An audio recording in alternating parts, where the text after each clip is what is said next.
Welcome to Divorce Talk with Nicola Beer, a show dedicated to creating change and emotional healing for executives, professionals, and expats in the various stages of marriage breakdown and divorce. Discover insightful strategies to better manage your personal affairs and learn secrets to creating more happiness, love, and success in your life today. Hi and welcome, this is Nicola Beer, and today I'm going to be talking about criticism, because I don't believe there's any such thing as constructive criticism when it comes to close relationships.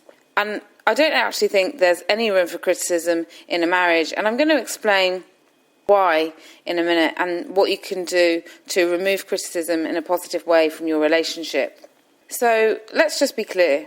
Criticism kills passion, kills love, and kills closeness. Just the same way that self-criticism diminishes self-esteem, confidence, and overall happiness.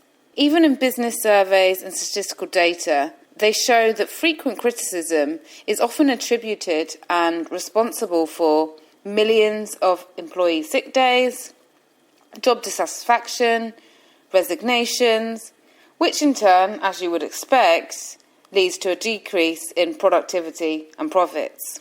Ongoing criticism between parents and children can lead to a lot of built-up resentment, rebellion, rows, and long-term fallout. I grew up with a lot of criticism from my mum. It wasn't her fault because she has mental illness and she had a breakdown.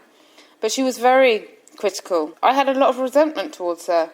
And even though she may not have known, it was affecting me later on in my life, until I cleared everything and got rid of that. So criticism is dangerous and it's damaging.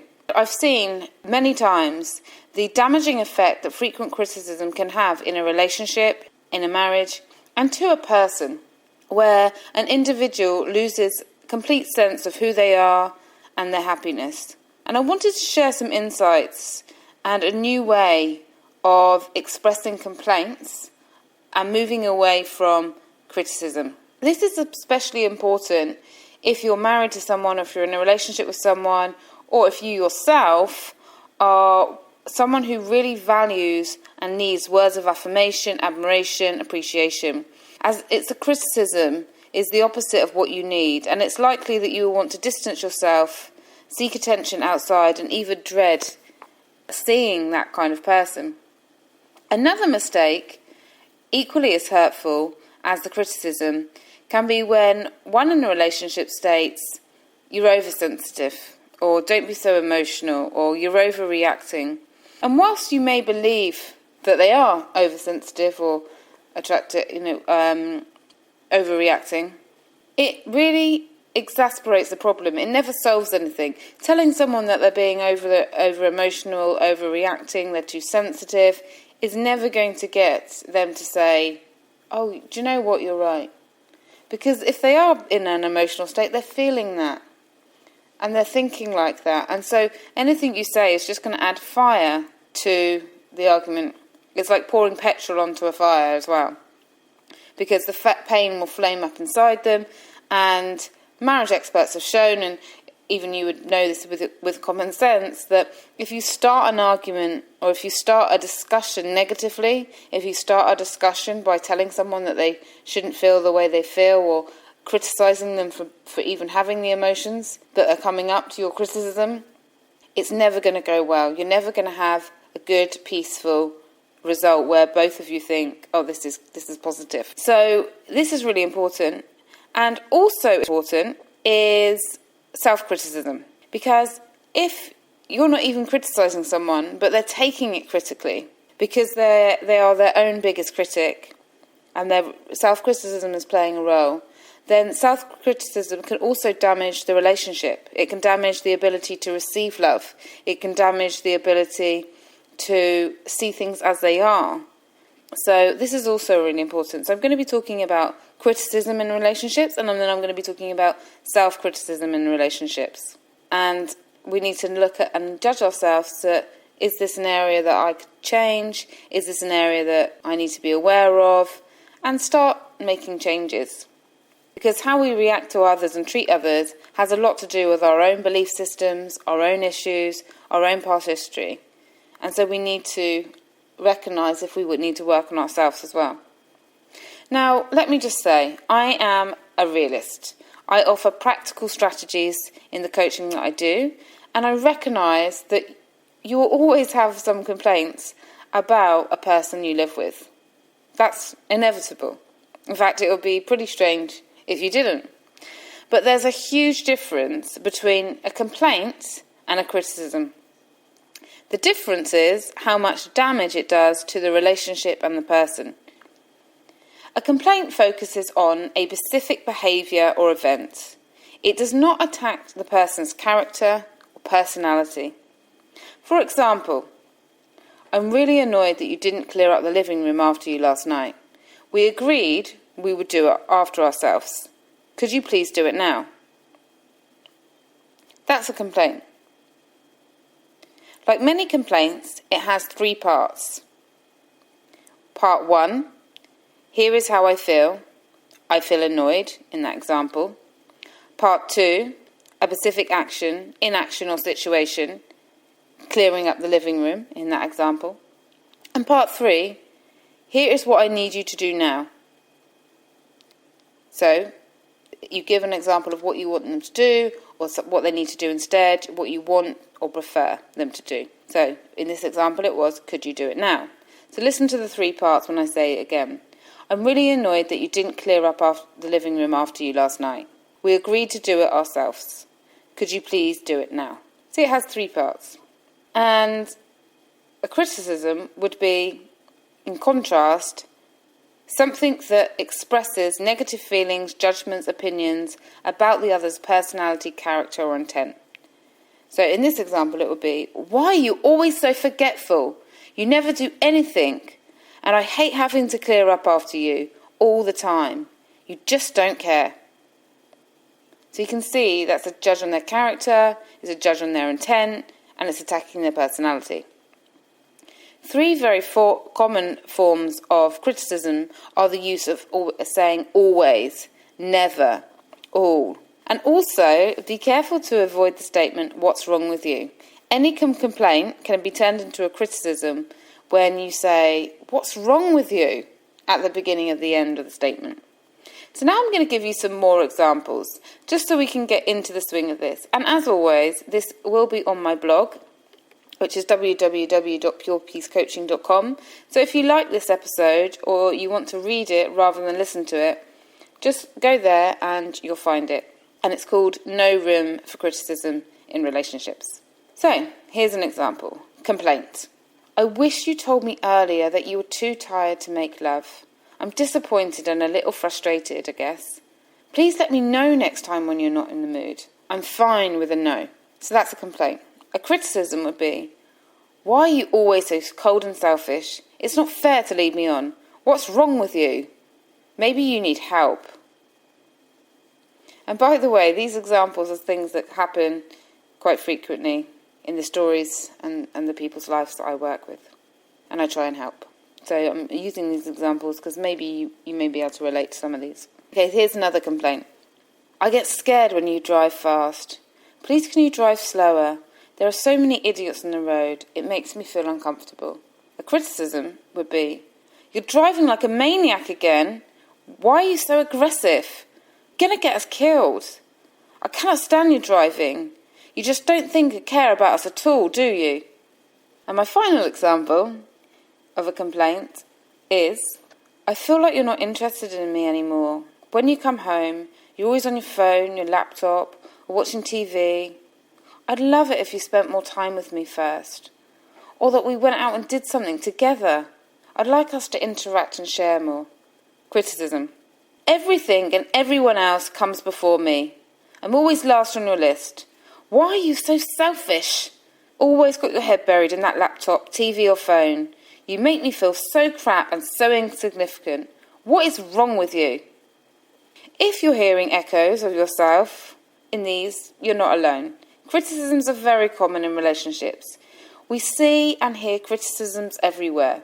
If you think about it, all the sitcoms, the movies, TV shows, comedy shows, they're normally about the man being sarcastic and criticising the woman being sarcastic or criticising the man.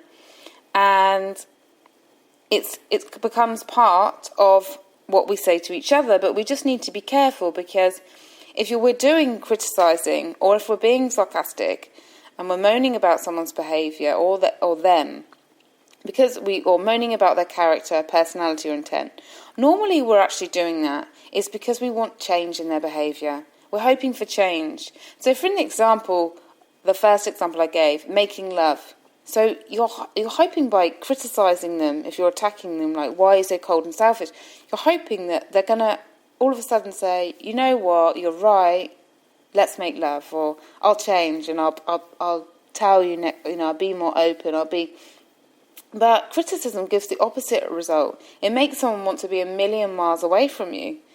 So it's not going to get you the result you want. In the times of criticising in a car, I've seen and I've heard myself and through my coaching where people have criticised someone's driving and then they've driven even more erratic, or they've been completely stupid and they've gone, right, okay, and they drive at a snail pace just to make a point. Again, it doesn't get what you want. The result that you want is safe driving. The criticism doesn't get there. So that's another really way to look at this, is there is no room for criticism because it does not add any value. So using the 3-part formula, you can learn to start stating complaints instead of criticising. And you may think, will this make much of a difference? But many couples have found that it actually makes a huge difference, because behaviour can be changed. But when you attack someone's personality, their intent, you cause offence, and sometimes you can make them really feel unworthy, inadequate, unloved, which is, again, obviously not the reaction, or not healthy for a relationship. So it's my hope that through this, you'll start doing that. So now let's talk about self-criticism. So what if you're not criticising, but it's been interpreted as such? Self-criticism could be sabotaging your relationship in this case. Self-criticism can play a huge role in relationship tension, and it can take the form of self-criticism, telling yourself, why did you do this, why did you do that, you shouldn't have done this, you shouldn't have done that, negative self-talk, as well as self-judgment. Ben, who I work with, was never happy with himself or his business. He blamed himself for everything that was not going well in the business, and even when they made victories, he failed to celebrate and recognise his achievements. Nothing he did was ever good enough, according to his own high standards, which were impossible, to be honest with you. He gave himself such high standards, and he was always striving to be the best. And yet, even when he got there, and he was the best throughout his life, when he had really achieved a lot, he never even felt it inside. He never felt that he was the best. And this was damaging his relationship, because when you're never happy with yourself, how can you be happy in a relationship? How can you be happy in and relax if you're never ever good enough for yourself?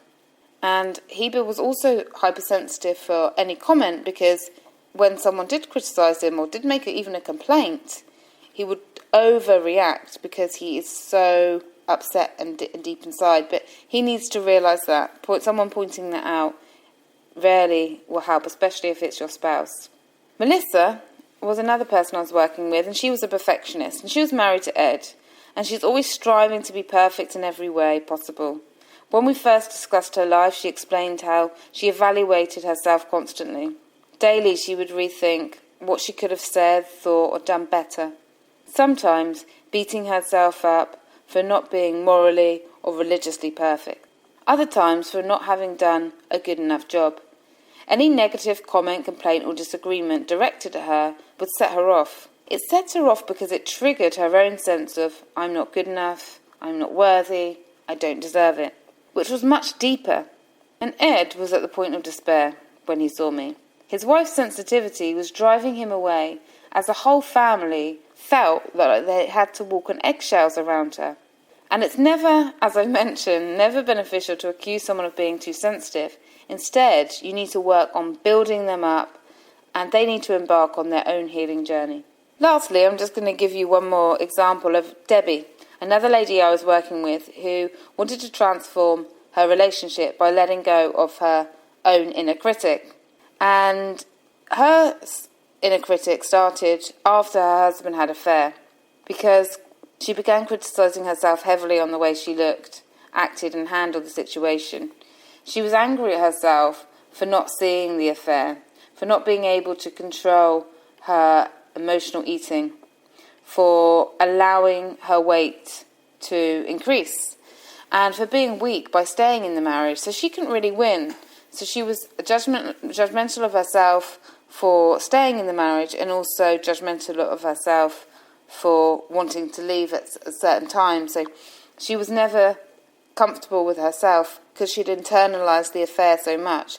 And that's why I have programs on helping heal after infidelity, because you do really need to get some support to clear it, or you can work through it on your own, but you definitely need to work on it. And so many people just try to bury it and try to forget it, and that really rarely helps. And so, just in summary, self-criticism can really destroy a relationship just as much as criticism from a spouse can, because it blocks love from being received, it stops appreciation from being accepted, and prevents care from being felt.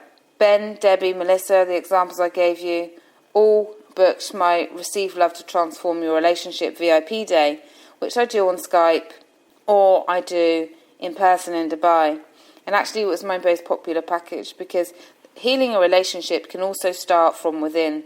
And it's ideal for people who berate themselves over what they've done or not done, those who strive to be the best, perfect or good at everything, but yet never recognise or celebrate when they are good enough, or when they do well, when they do hit the goals that they achieve, and people who negatively analyse themselves. I know, because this more than anyone else, because I used to always criticise myself, and I was a really angry person because I had so much repressed anger from bad things that happened, ex-relationships, my childhood. I turned this anger inward, and I was always attacking myself, telling myself off for eating something, drinking something, saying something, always looking at time. Have I used time valuable enough? Have I done enough exercise?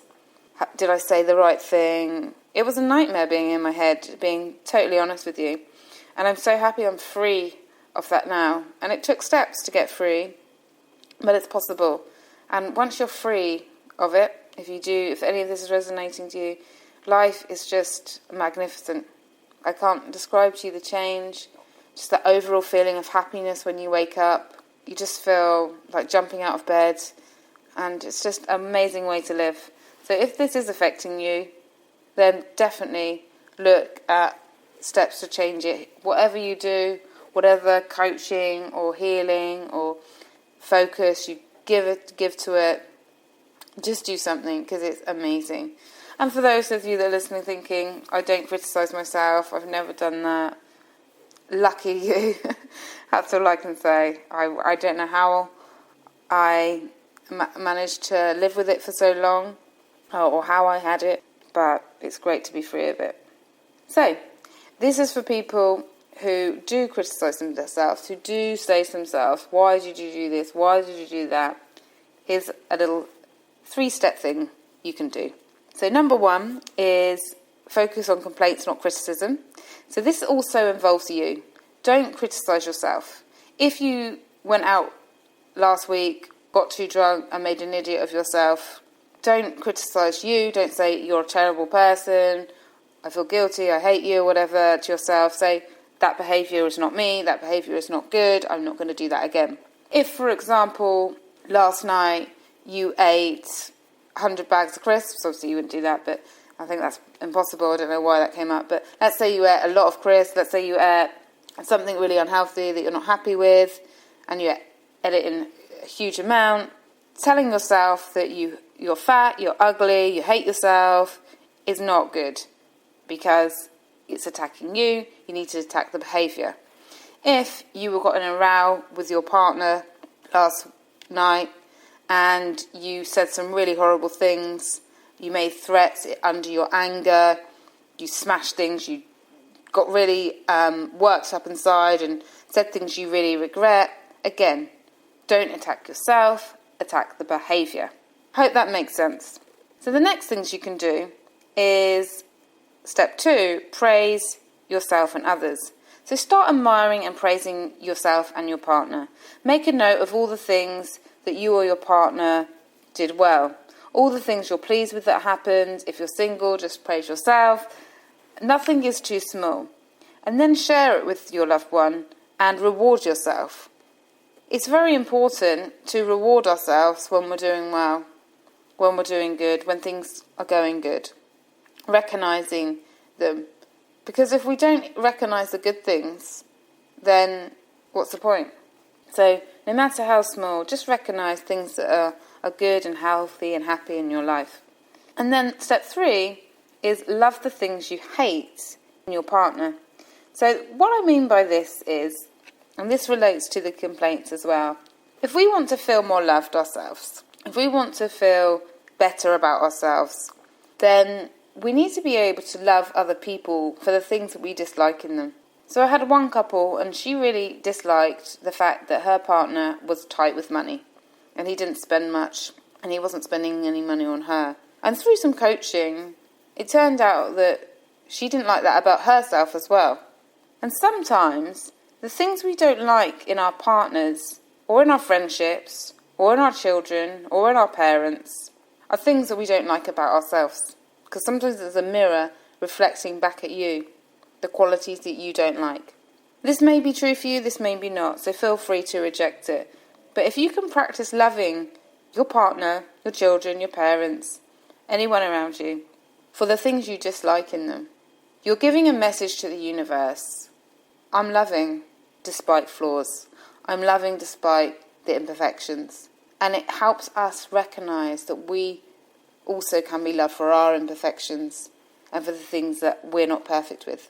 Because one thing I know for sure is that we will never be perfect, and the imperfect is the real perfect. So whether the love comes from our partners, parents, children or friends, the more we are eternally open, the more we can feel it. If we are shut down and closed off to receive love, no matter how much others do for us, what they say to us, or the way they touch us, we won't feel it because we've blocked ourselves from allowing goodness in. The Receiving Love to Transform Your Relationship program is available now for you to read on my website if you'd like any more information. It's about letting love flow in so you can feel more secure and enjoy your relationship, and the love can flow back out. As the saying goes, an empty cup can't overflow. So you can't give your love out if you're not full yourself. Which I know that may sound a bit coachy, but it really is true. And I encourage you to try it and experience it.